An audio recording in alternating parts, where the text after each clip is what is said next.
사사기 20장 36절로 48절 말씀입니다. 사사기 20장 36절로 48절 말씀.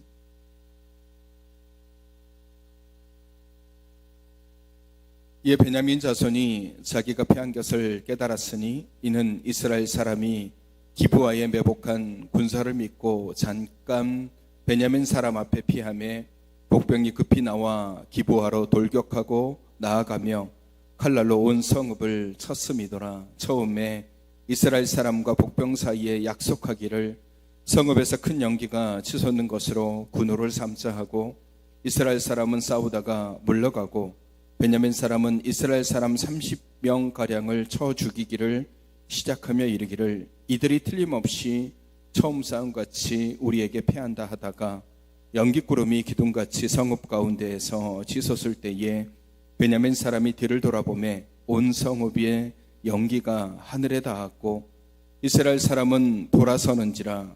베냐민 사람들이 화가 자기들에게 미친 것을 보고 심히 놀라 이스라엘 사람 앞에서 몸을 돌려 광야길로 향하였으나 군사가 급히 추격하며 각 성읍에서 나온 자들 그 가운데서 진멸하니라.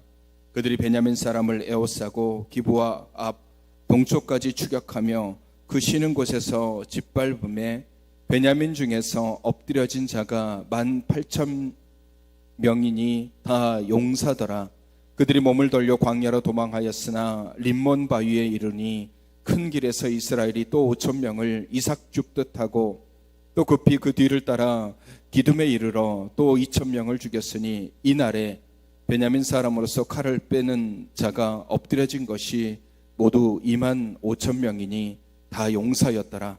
베냐민 사람 600명이 돌이켜 광야로 도망하여 림몬 바위에 이르러 거기에서 넉 달 동안 지냈더라. 이스라엘 사람이 베냐민 자손에게로 돌아와서 온 성읍과 가축과 만나는 자를 다 칼날로 치고 닥치는 성읍은 모두 다 불살랐더라. 아멘. 오늘이 무슨 날인지 잘 아시죠? 오늘이 무슨 날인가요?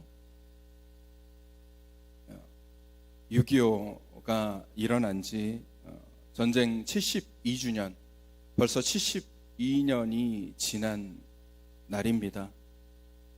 물론 저는 어리기 때문에 그날 그 곳에 있지 못했지만 여러 사람들의 증언, 특히 저희 아버님이 전쟁을 이렇게 한 복판에서 보냈던 분이셨기 때문에 저희 아버님의 이야기들 또 전쟁을 겪으신 분들의 이야기들 생생한 증언들이죠. 그리고 여러 각종 매체나 이런 것들을 통해서 그 6.25의 참상을 듣게 되었기에 다시는 이 땅에서 이러한 전쟁이 생겨서는 안 된다라고 생각을 하게 되었습니다. 전쟁은 모든 것을 무너뜨리는 가장 좋지 않는 것입니다.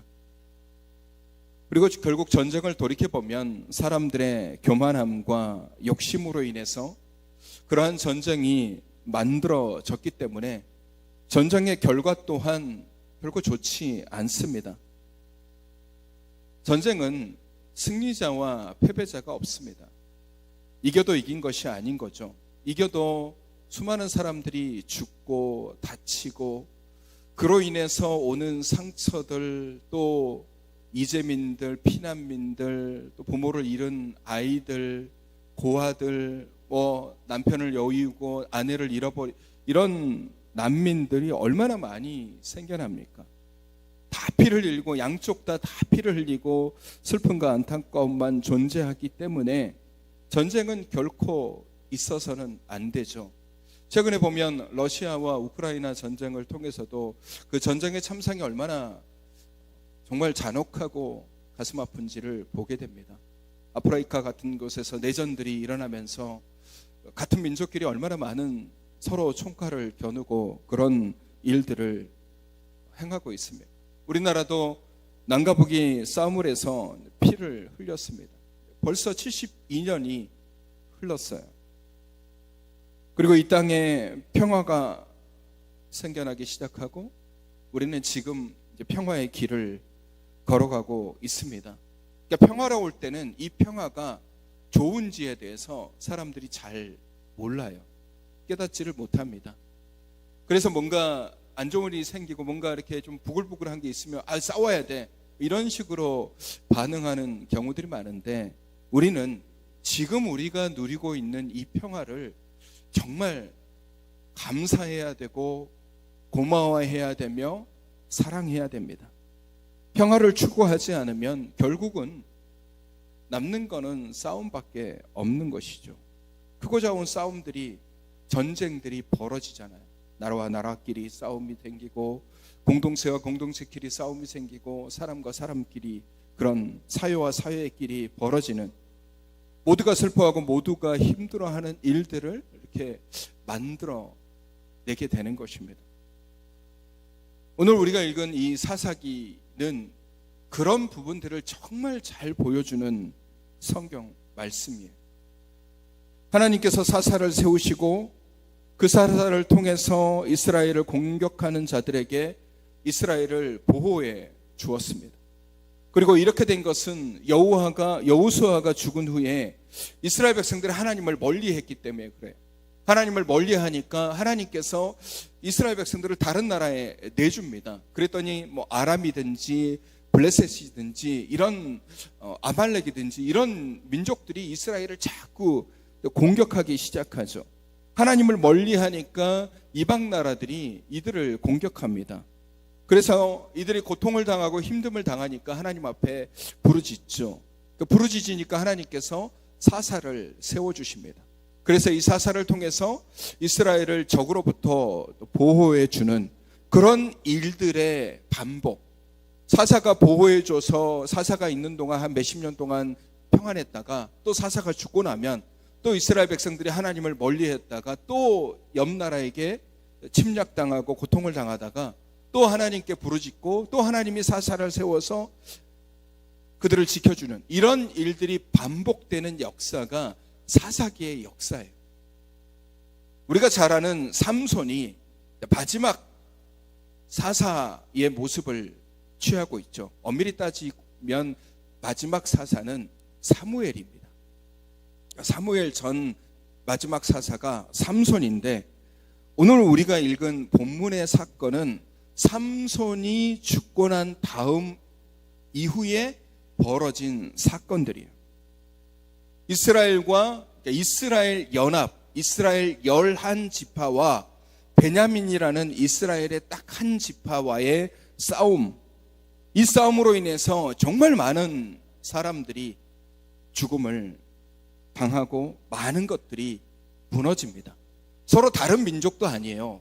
야곱에 의해서 태어난, 그래서 그 자녀들로 이루어진 같은 민족이죠. 그럼에도 불구하고 둘이 싸움을 한 겁니다. 그리고 이 싸움의 시작을 들여다보면 별거 아닌 거였고, 정말 악함과 거짓과 부조리와 이런 것들, 음란함들이 똘똘 뭉쳐가지고 만들어낸 결과물이 오늘 이스라엘과 베냐민과의 전쟁이었어요. 저는 이 전쟁을 읽어보면서 이 사건이 왜 성경에 기록되어져 있을까라는 그런 의구심이 될 정도로 정말 인간의 가장 추악한 부분들, 인간이 악하면, 인간이 얼마만큼 악해지면 이런 일들이 벌어질까 하는 그런 것들이 이 오늘 사건을 통해서 정말 잘 보여주게 됩니다. 결과적으로 이 두 싸움으로 인해서 이스라엘 연합군과 베냐민 지파의 전투에서 사상자가 양쪽 모두 정말 치명적이었습니다. 이스라엘 연합군은 첫 번째 전투에서 2만 2천 명이 죽었고, 두 번째 전투에서 1만 8천 명이 죽었으며, 세 번째 전투에서 30명이 죽었습니다. 베냐민 자손은 오늘 본문 말씀을 읽어보면 2만 5천 명이 죽었습니다. 그것도 다 싸움을 하는 용사들이에요. 겨우 살아남은 용사들은 베냐민 지파 사람들이 600명밖에 없었습니다. 그들은 림몬바위에 숨었으며, 비록 이스라엘 연합군이 승리를 하긴 했지만 나중에 그들은 둘 다 큰 슬픔과 상처를 받게 되었고, 베냐민 지파는 아예 지파로서의 존재 자체가 사라질 정도의 큰 위기를 맞게 됩니다. 자, 다시 뒤로 돌아가서 이 사건이, 이 전쟁이 왜 벌어졌느냐를 보면 한 레위인이 있었습니다. 이 레위인이 첩을 데리고 있었어요. 근데 이 첩이 자기 부모님 댁으로 도망가 버린 거죠. 그래서 이 레위인이 자기 첩을 찾기 위해서 갔다가 다시 돌아오는 중에 베냐민 땅 기브아라는 곳에 전역이 돼서 머물게 됩니다. 한 집에 머물게 됐는데 어떤 그 가정이 그들을 잘 받아주고 우리 집에서 머물라 라고 하게 되었는데, 문제는 그 기브아에 있는 비류들이라 하는 무리들이 있었습니다. 이 비류라고 하는 사람들은 우리 말로, 우리 시대로 얘기하면 깡패, 불량배 뭐 이런 정도로 분류되는 사람들이죠. 이 친구들이 이 레위인과 레위인의 첩이 그 집에 왔다는 사실을 듣고서는 찾아와서 내놓으라고 자꾸 두들기고 그렇게 합니다. 그래서 그 집 주인과 그 레위인이 그 딸과 그 첩을 밖으로 내주는 거예요. 그래서 이 비류들이 이 여인을 윤관을 하고 아침에 봤더니 그 여인이 죽어 있는 거예요. 그러자 그 레위인이 그 첩의 시신을 가져다가 12조각을 내서 각 지파에 보냅니다. 내가 이런 일을 당했다. 그래서 이스라엘이 미스바에서 모여가지고 이 일에 대해서 논의를 하기 시작하는 거예요. 어떻게 우리 이 땅에서 이런 끔찍한 일들이 벌어질 수 있느냐. 그래서 내린 결론이 이스라엘 연합군이 먼저 베냐민 지파에게 기브아에 있는 그 비류들을 우리에게 넘겨줘라. 그러면 우리가 그들을 징벌하겠다라고 했지만 베냐민 지파에서는 절대 그럴 수 없다라고 거부를 합니다. 그래서 전쟁이 벌어진 거예요. 여러분, 전쟁은 누구도 즐거워하지 않습니다. 여러분, 전쟁을 즐거워하는 사람은 마음이 약한 사람밖에 없습니다. 싸움을 좋아하는 사람이 누가 있겠어요? 사람이 죽어 자빠지는데 그것을 즐거워할 사람들이 어디 있겠습니까? 수많은 사람들이 죽고 다치며 가족을 잃은 자의 안타까운 소리와 울음이 있는데 그 전쟁을 좋아한다, 그 전쟁을 해야 되겠다라고 얘기하는 사람이 있다라면 저는 그 사람의 정신 상태가 과연 온전한 사람일까 하는 생각을 하게 됩니다. 이스라엘 연합군과 베냐민 지파와의 전쟁 또한 어느 누구도 좋아할 수 없는 전쟁이었고 비참함과 악함만 남은 그런 싸움이었고 둘 다 큰 상처가 있는 싸움이었습니다. 전쟁은 이런 것입니다. 오늘 제가 이렇게 사사기 20장 36절로 48절의 말씀을 쭉 읽어보면요, 그들이 전쟁에 임했을 때 같은 민족이지만 적으로서 마주하게 되니 얼마나 잔혹하게 서로를 죽이고 서로를 무너뜨리고 서로에게 악행을 범하는지를 정말 극렬하게 보여주고 있어요. 닥치는 성읍을 모두 불살랐어요. 만나는 자들을 다 칼날로 쳤다라고 기록되어져 있어요. 얼마나 잔혹합니까? 같은 민족이에요. 위로 올라가면 야곱의 아들들이잖아요. 할아버지가 똑같은 사람들인 거예요. 그럼에도 불구하고 전쟁이 벌어지니까 이런 일들이 벌어지는 겁니다. 얼마나 잔혹합니까? 전쟁은 이런 겁니다.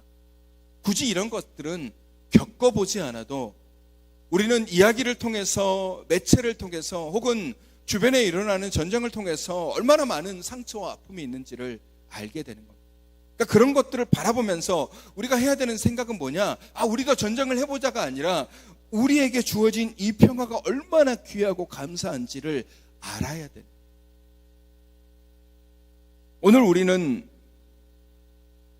지금 우리는 평화의 시대를 살아가고 있지만 세상을 넓게 보면 세상에는 수많은 전쟁들이 일어나고 있고 총과 칼로 하는 싸움에서부터 시작해서 여러 가지 이념적인 대립과 이런 것들도 얼마든지 많이 일어나고 있습니다. 하나님은 평강을 원하시는 분이십니다. 하나님은 평강의 하나님이셔.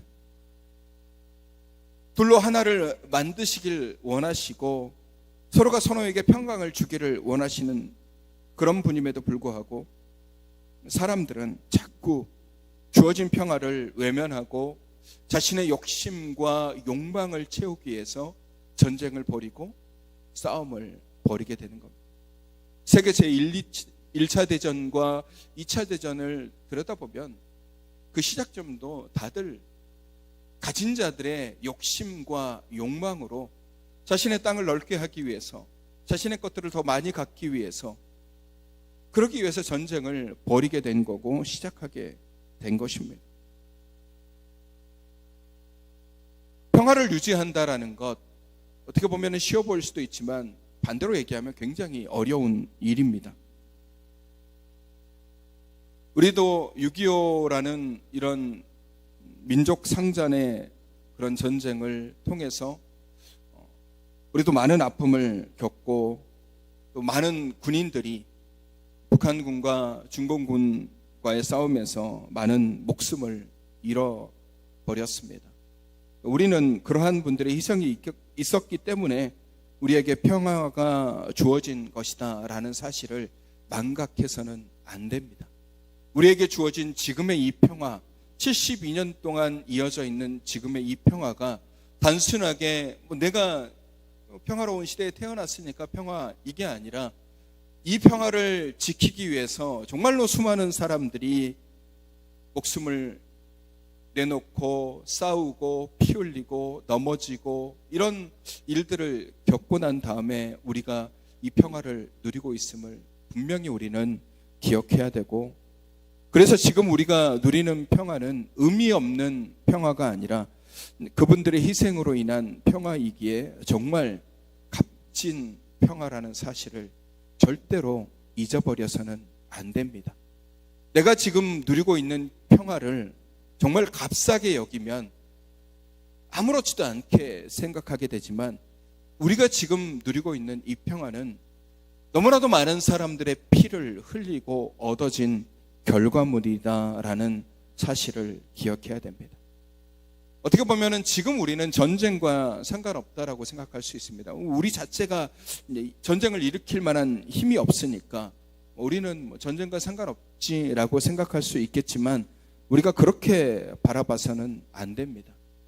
전쟁의 이면 속에 들어있는 인간의 추악함과 악함들 그리고 더러움들을 우리가 좀 들여다보면서 다시는 이 땅 가운데 이러한 일들이 벌어지지 않도록 우리가 더 돌아볼 필요가 있는 겁니다. 오늘 이 이스라엘 연합군과 베냐민과의 싸움에서 제가 아까도 자세하게 설명을 해드렸지만 사실은 이 일들이 왜 벌어졌냐면요, 결국은 인간이 하나님을 붙잡고 하나님을 의지하고 하나님의 뜻 가운데서 살아가야 되는데 자신의 악함, 자신의 더러움들을 드러내기 시작하면서 자신의 욕심을 채우다 보니까 하나님의 눈을 가리게 되고 자신들이 하고 싶은 대로 살아가는 겁니다. 레위인을 저는 이 싸움에서 가장 주목해야 되는 부분이 레위인이에요. 근데 어느 누구도 사사기를 읽어보시면요, 레위인이 잘못됐다, 이 사람 때문에 이런 사단이 벌어졌다, 이 사람의 악함, 이 사람의 음란함, 이 사람의 추악함, 이 사람의 죄악에 대해서 얘기하지 않아요. 그냥 단순히 우리가 당했어, 우리가 이런 어려움을 겪었으니까 이제 저 베냐민은 우리의 적이야, 그러니까 싸워야 돼, 이렇게만 하는 거예요. 뭐가 옳은지 뭐가 잘못된지를 파악하지를 못하는 거예요. 레인이 어떤 악함을 보였는지 제가 조금 자세하게 이야기를 해볼까요? 첫 번째, 레인은 첩을 가져서는 안 됩니다. 근데 레인이 첩을 가졌어요. 하나님께 예배 드려야 되는 거룩하고 성결하고 그렇게 해야 되는 사람이 하나님께서 허락하지 않는 그런 모습을 보여주었습니다. 그러고 난 다음에 그 첩을 데려와서 베냐민 기브아에서 벌어진 사건을 보면은요, 저는 이 레위인의 태도에 대해서 경악을 금치 못합니다. 비류들이 내놓으라고 얘기했을 때 끝까지 그가 막아섰어야 돼요. 나는 내어줄 수 없다. 내 몸이 상하는 한이 있더라도, 내가 다치는 한이 있더라도 절대로 이런 악한 일들이 이 땅에서 벌어지면 안 된다라고 단호하게 얘기했어야 돼요. 왜? 그 사람은 레위인이기 때문에, 하나님의 거룩한 성전에서 일하는 사람이기 때문에 단호하게 하나님의 뜻을 밝혀 보여주어야 되는데, 레위인이 행위가 어떤 겁니까? 자신의 첩을 비류들에게 그냥 내어준 거예요. 얼마나 악합니까? 자기가 당할까봐, 자기가 맞을까봐, 자기가 피해를 입을까봐 그냥 내어준 거예요. 성경 말씀을 보면요, 정말 이상해요. 아침이 됐을 때 그 정말 심한 일을 당한 그 첩이 그 집 앞에서 쓰러져 있는데, 레위인이 하는 말이 뭔지 아십니까? 일어나 가자예요. 그 여인이 당한 아픔, 상처, 어려움, 그런 모진 일들에 대해서 전혀 돌볼 그런 거 없습니다. 그냥 일어나 가자 했더니 이미 죽어 있는 거예요. 그러고 난 다음에 행한 일들이 뭔 줄 아십니까? 그 여인의 죽음을 보고서 안타까워하고 슬퍼하고 장례를 치러주고 이게 아니에요. 시신을 12조각 내서 각 지파에 보낸 거예요. 이게 얼마나 악한 것입니까? 근데 문제는 무엇인 줄 아십니까? 이스라엘 백성들이 미스바에서 이 사건에 대해서 모여서 회의를 할 때 가장 먼저 질책해야 되고 가장 먼저 물어봐야 되는 게 뭐냐면, 이 레위인의 잘못이에요. 네가 어떻게 이런 일을 할 수 있냐? 하나님을 섬기는 사람이 어떻게 이런 일을 할 수 있느냐? 어떻게 이 여인을 이렇게 내버려 둘 수 있고, 어떻게 이 시신을 이렇게 자를 수가 있느냐? 다른 방법으로 너의 억울함과 이런 것들을 보여줄 수 있지 않았느냐라고 어느 누구도 이 레위인에 대해서 책망하지 않아요. 단지 이 일을 벌인 베냐민 기브아에 있는 비류들을 향한 분노만 있는, 자신들이 가지고 있는 분노를 다른 누군가에게 보내주고 있는 그런 것밖에 없는 거예요. 뭔가 제대로 된 것들을 찾아가고, 뭔가 올바른 것들을 이뤄가고, 잘못된 것들은 잘못된 거구나, 이렇게 해서는 안 되는구나 라고 자기들끼리 회의에서 하나님 앞에 물어보고, 우리가 어떻게 이렇게 됐습니까? 라고 스스로의 잘못을 뉘우치고 그랬다라면 5만 명이 넘는 이스라엘과 베냐민 그 두 사람들 지파와 연합군 사이에 생기는 그런 사상자들이 발생하지도 않았을 거예요. 성경에 기록되지 않은 수많은 죽음들도 벌어지지 않았을 겁니다.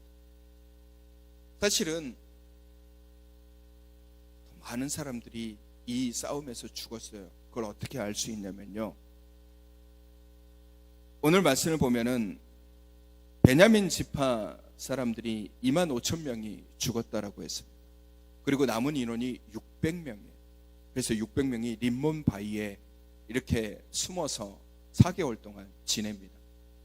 그럴 때 다시 이스라엘 연합군이 승리하고 난 다음에 미스바에 모여서 한 의논이 뭐냐면, 이제 그때부터 후회를 하기 시작하는 거예요. 우리가 이 한 지파를 몰살시켰구나.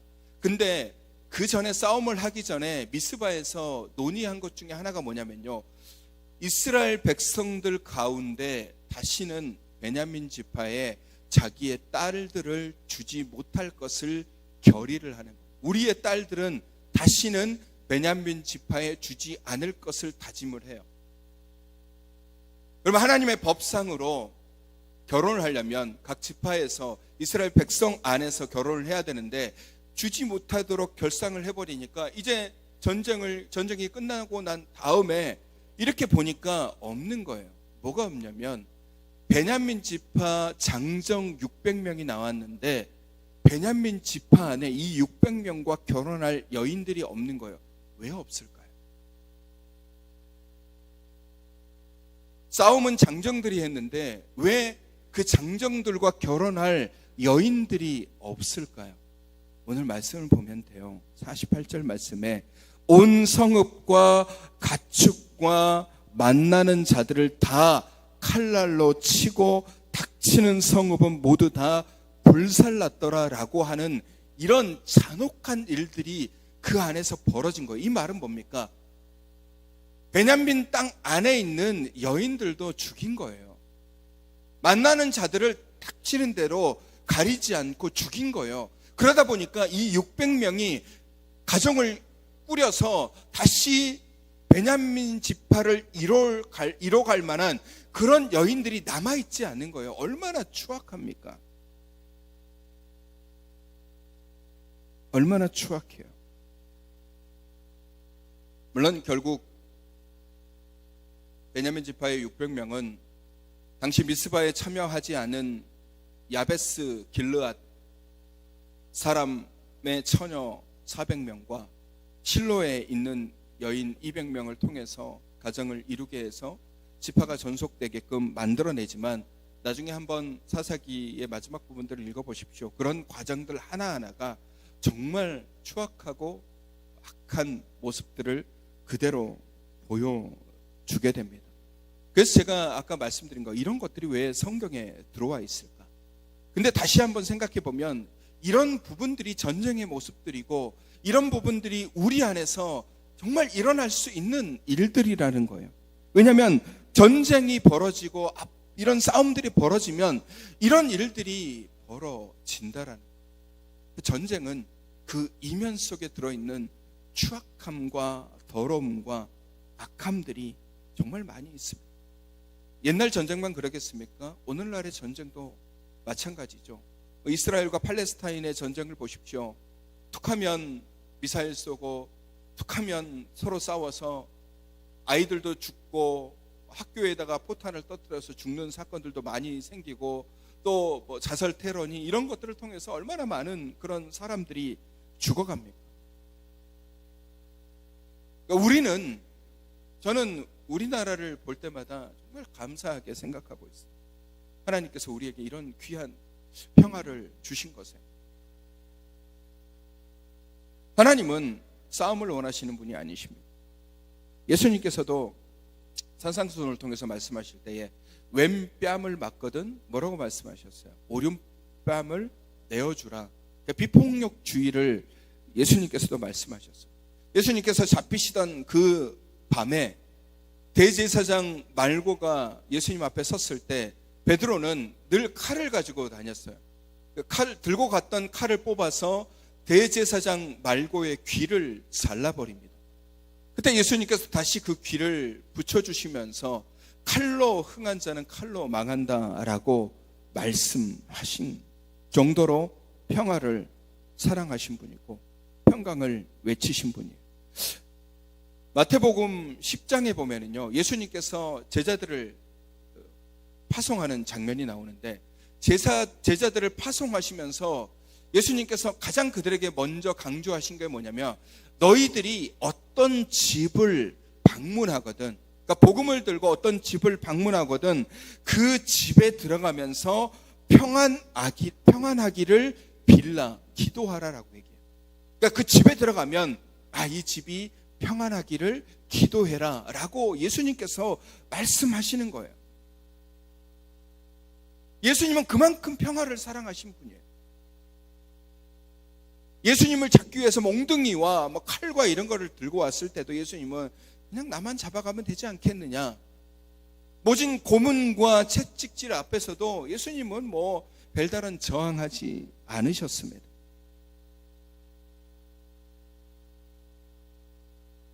그만큼 예수님께서는 평화를 사랑해 주셨고, 그러니까 어쩌면 그분이 우리에게 이렇게 귀한 평화를 우리에게 선물로 주신 겁니다. 싸움과 다툼은 언제든지 일어날 수 있습니다.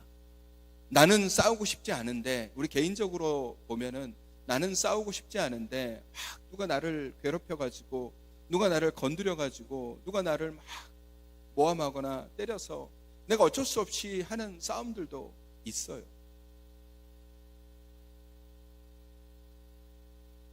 세상도 마찬가지잖아요. 독립전쟁 같은 경우는 말 그대로 자신들이 억울하게 침탈을 당해서 그것을 이기기 위해서 전쟁을 벌이는 거잖아요. 우리도 일제 36년의 그런 강점기를 통해서 그걸 벗어나기 위해서 많은 싸움들을 벌였고, 그런 억울한 일과 그런 아픔들을 당하신 분들도 분명히 있습니다. 내가 원하지 않았지만 다툼이 생기고 아픔이 생기고, 저는 그런 분들 가정과 삶에 하나님이 주시는 평화가 깃들기를 소망합니다.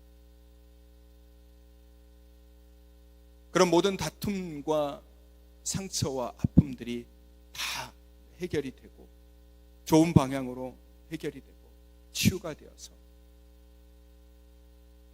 다시는 아픔과 상처가 생기지 않고 하나님이 주시는 평강과 기쁨이 넘치는 삶을 살아가기를 원하는 겁니다.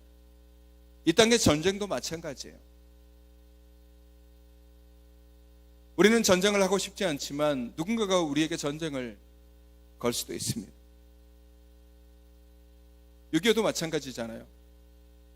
남한은 가만히 있었는데 북에서 밀고 들어온 싸움이잖아요.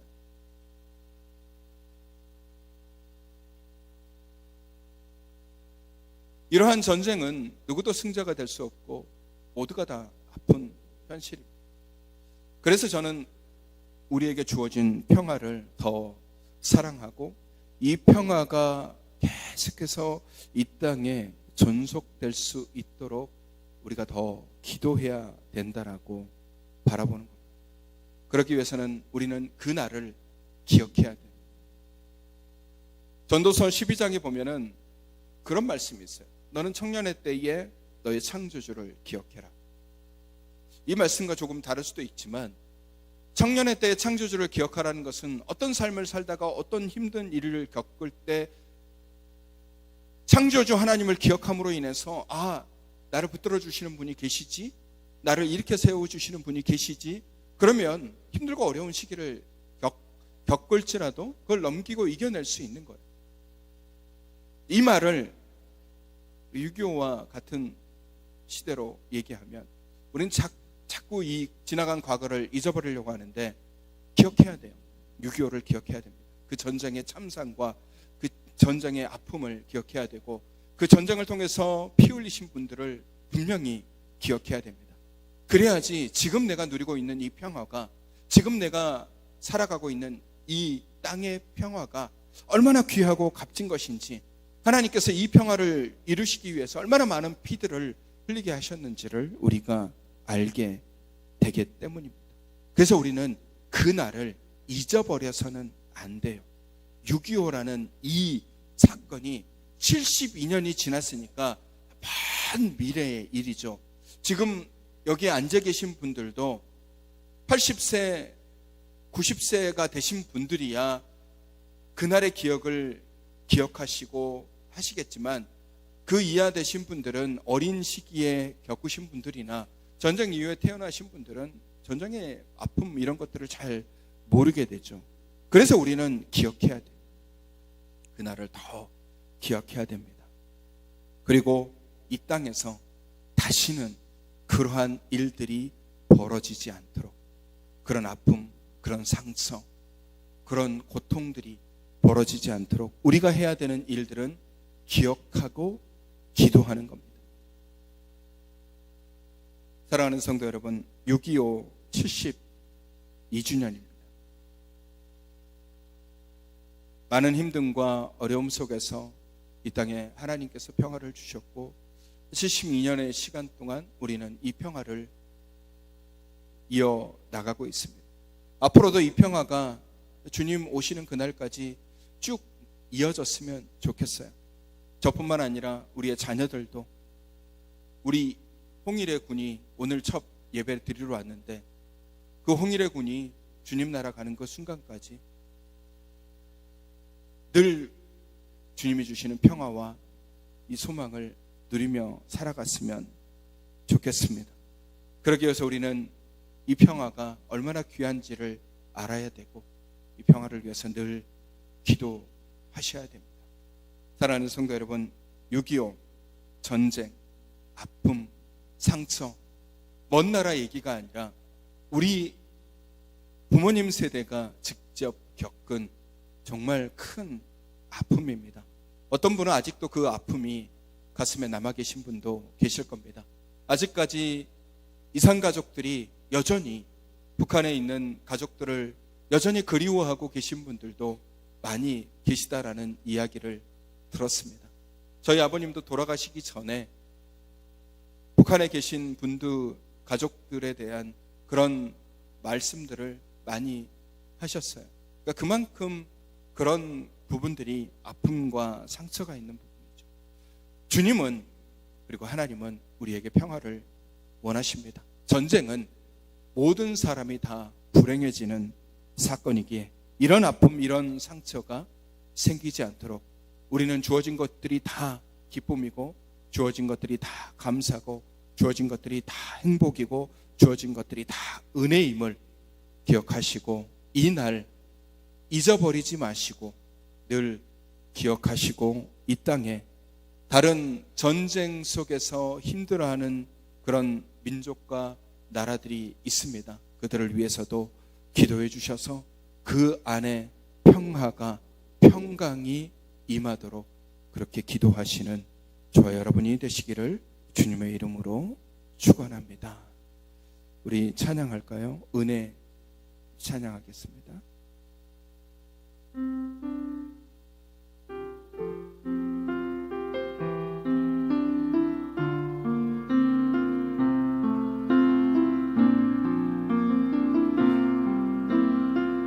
내가 누려왔던 모든 것들이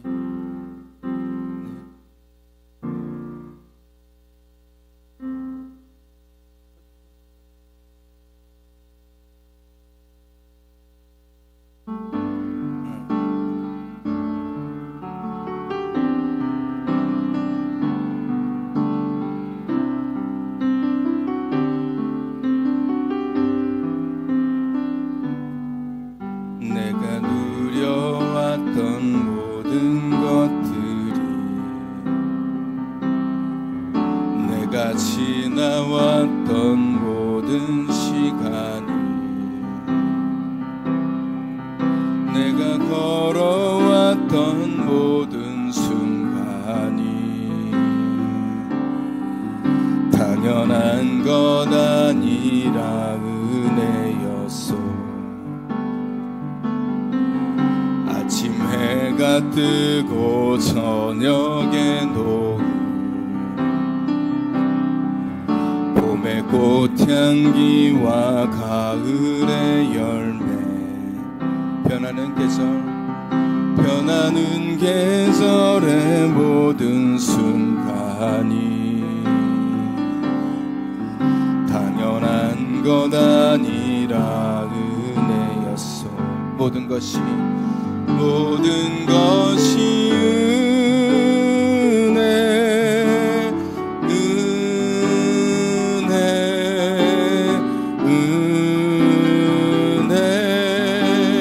한없는 은혜, 내 삶에 당연한 것 하나도 없었던 것을, 모든 것이 은혜였소. 내가 이 땅에 사는 것, 내가 이 땅에 태어나 사는 것, 어린아이 시절과 지금까지 숨을 쉬며 살며 꿈을 꾸는 삶, 당연한 것 아니라 내가 하나님의 자녀로 살며 내가 하나님의 자녀로 살며 오늘 찬양하며 예배하는 삶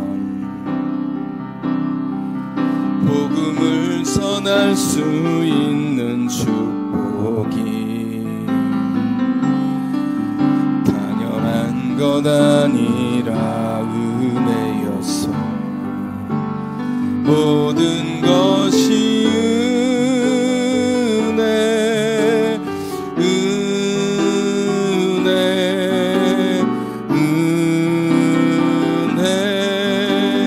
한없는 은혜 내 삶에 당연한 것 하나도 없었던 것을 모든 것이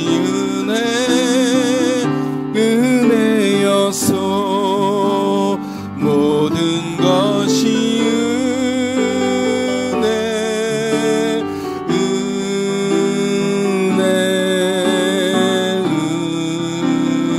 은혜 한없는 은혜 내 삶에 당연한 건 하나도 없었던 것을 모든 것이 은혜였소.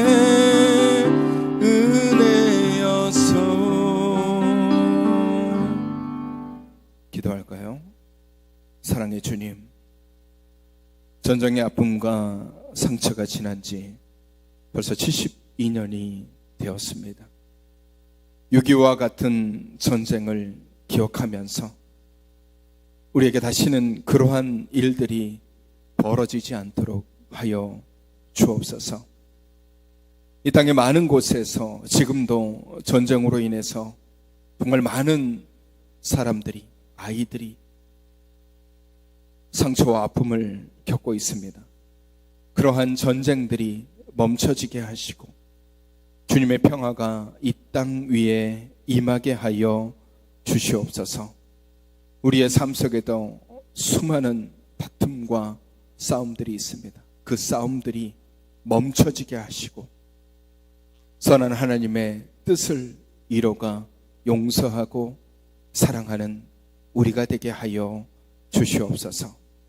연약하고 힘들어하는 지체들, 육신의 질병과 치유 중인 지체들, 연로하신 분들, 또 마음의 상처와 시험에 빠져있는 지체들을 위로하시고 치유하여 주시고 아픔과 통증이 사라지게 하시며 마음이 회복되어 하나님 앞에 돌아올 수 있도록 은혜를 부어주시옵소서. 멀리 타지에 있는 청년들과 함께 하지 못한 주의 백성들에게도 주님의 귀한 은혜로 채워주시옵소서. 이제는 우리 주 예수 그리스도의 은혜와 하나님 아버지의 사랑하심과 성령님의 교통하심이 이 땅 위에 다툼과 전쟁이 사라지고 진정한 주님의 평화가 임하기를 기도하는 주님의 귀한 백성들 위해 이제로부터 영원까지 함께 하시기를 간절히 축원하옵나이다. 아멘.